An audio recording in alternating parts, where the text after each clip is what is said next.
Hi everybody, it's Cathy Baker with Staging and Such ... I'm sitting here with James Clark of Century 21 Alton Clark, and we are doing another fascinating episode of our Good to Know, answering frequently asked questions for buyers and sellers and trying to help them with the process. We're keeping these sessions short so that James doesn't talk too much and bore everybody. And today actually we're going to do one of our bless their heart questions, which is when people have written in and given us something to address. And so today the question is choosing the right realtor. So the question is from Colleen. My husband's cousin's wife is a realtor. We like her and we trust her, but she does have a full-time job as well. Nowadays, houses pretty much sell themselves anyway, don't they? Oof. Okay, take a breath before you answer that.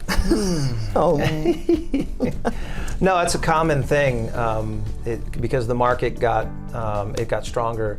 A lot of people came into this business that don't have the background for it, and that's okay. But I'll be honest with you, doing business with family is always very difficult, and you want to be able to hold that person accountable, and it's very difficult to hold family or friends accountable. So we always recommend, listen, interview a lot of people. Don't just go with what your gut says. Interview people, ask for their references, and when in doubt, you really need to hire someone. So much of this is having this face-to-face and measuring who people are. Trust. Absolutely. You need to be able to trust the person. This is the biggest financial transaction you'll probably ever make, and it's super important that you communicate properly and that you trust them.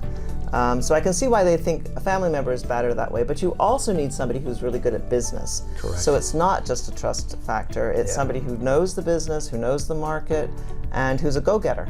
You know, Absolutely. so that certainly doesn't describe And you everyone. made mention in the letter, part-time. It's very difficult when, you know what they say, you want to get something done, hire someone that's busy. Right. That's not just from the perspective of they know how to get a lot done, but they see a lot of contracts, which means they know negotiations. They've seen all the curveballs, so to speak, and you want your transaction to be smooth. You want to sell for the most amount of money, the least stress, and you want to protect yourself from liability. And as much as people want to take care of their friends, they have to protect themselves first. Absolutely, this is a huge transaction. Is there a way that you could say to your cousin, could she refer somebody in her company, and so that she would get sort of a referral fee or something for her? Great idea. Yeah, it's a great idea. You don't hurt her feelings or whatever. Absolutely.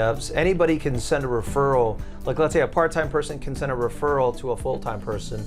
Let the full-time person work the file. They're a part of the situation. They're a part of the transaction, but they're not the ones dealing with the calls, dealing with the contracts, the negotiations, because you really need to be full-time. You need to be well experienced and to be able to handle what's coming, because there's a lot coming. And in fact, realtors love referrals because they get 25% of the commission and they don't have to do much of the work. So that's quite lovely. That's a great idea. It's good to know. Good to know.